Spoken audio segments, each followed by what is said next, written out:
Hey guys! What's up? Alpha Lion Simba here, and I'm here for a very special video. I'm planning on going to the Toledo Zoo this Friday with my dad, so that's my reason for making this video. Now, without a doubt, the Toledo Zoo has always been the iconic zoo of my childhood. And today I'm going to give you a little history lesson about my favorite exhibit at the zoo, the Tembo Trail. So, let's begin. It all started back in 1986. At this time, the zoo was in some serious financial trouble because the zoo was financially tied to the city in a financial crisis, and there were lots of layoffs going on. The zoo was in some serious danger of closing. Thankfully, though, they still had enough money to start a new exhibit called the African Savannah, and the first phase of this exhibit was a part called the Hippoquarium, where the vast majority of this enclosure included a 360,000-gallon pool for the hippos to stay in. And this exhibit was the first of its kind to feature filtered underwater viewing of hippos. And a hippo calf named Bubbles was born in this exhibit on display for the guests, and it was caught on film, marking it the first time a captive hippo was born and caught on film. The popularity of this event and the Hippoquarium in general is what helped bring the zoo out of its financial crisis.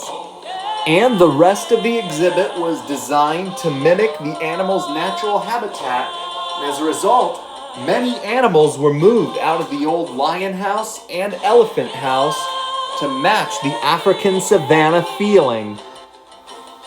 The other phases of the African savanna were built from 1987 to 1989. Now let me give you the quick rundown on what this exhibit was like for the vast majority of its time. After you go under the archway to your right, you first saw a slender-snouted crocodile. And after seeing the crocodile, you would then enter the Hippoquarium to view the hippos, but to the right of the hippos, they featured the Cape Clawless Otter. And upon exiting that part of the exhibit, you would come to the outdoor viewings for African elephants and reticulated giraffe. Then you would have walked through the building that featured the indoor exhibits for the elephants and giraffes, which also featured a small collection of African birds and signs about how people have affected the African savanna. And upon exiting that building, you encountered southern white rhinos and various species of antelopes. And then your final stop on the savannah was the rock outcropping, where you would see meerkats and the king of beasts itself, the lion. For a long time, the zoo had a pride of normal lions, but soon attained some of Siegfried and Roy's white lions. The exhibit was known as the African Savannah for a long time, but then, flash forward to the 2010s, after some renovations, the African Savannah was renamed Tembo Trail, which in my opinion makes sense so as to not confuse it with the Africa exhibit on the other side of the bridge, and the fact that Tembo means elephant in Swahili. Although many of its first residents remained, the crocodile was soon removed, as were the giraffes, which I assume were moved to another zoo, and the antelopes, which were moved across the bridge to the Africa exhibit. Sadly, though, the exhibit's two white rhinos, Lulu and Sam, had died in 2016 and 2017 respectively due to declining health. And sadly, the exhibit's three white lions, Wisdom, Courage, and Legend, also died from health problems in 2013 and 2015 respectively. But enough gloom and doom. Let's see how the Tembo Trail is now. After going under the entrance archway to your right, where there was once a crocodile, you will now find Tasmanian devils, which first arrived at the zoo in 2015 and have recently been discovered to display bioluminescence. Then, after seeing the Tassie devils, you then enter the Hippoquarium, where the hippos are still there, but this time, instead of Cape clawless otters, you now have the rare spotted-necked otter.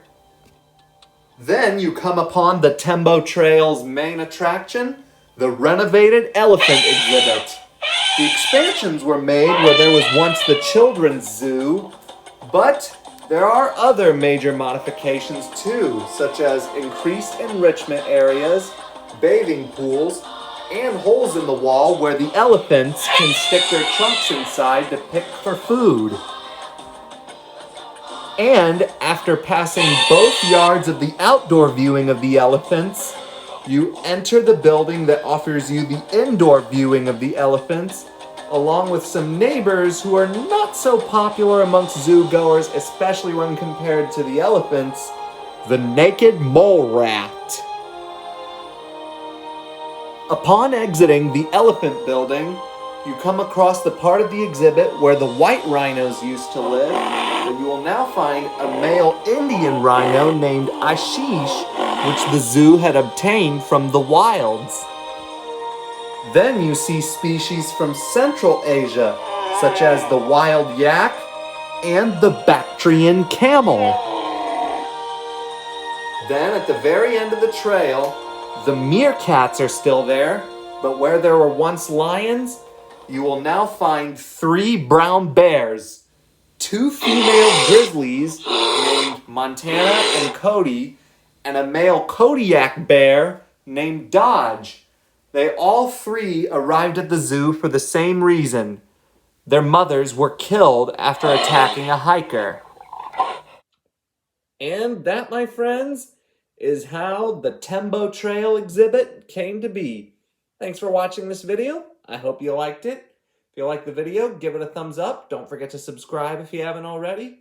Now for Toledo Zoo videos that aren't animal info videos, I'm going to be doing a video about the history of the Kingdom of the Apes. Alpha Lion Simba, out. Cue the credits.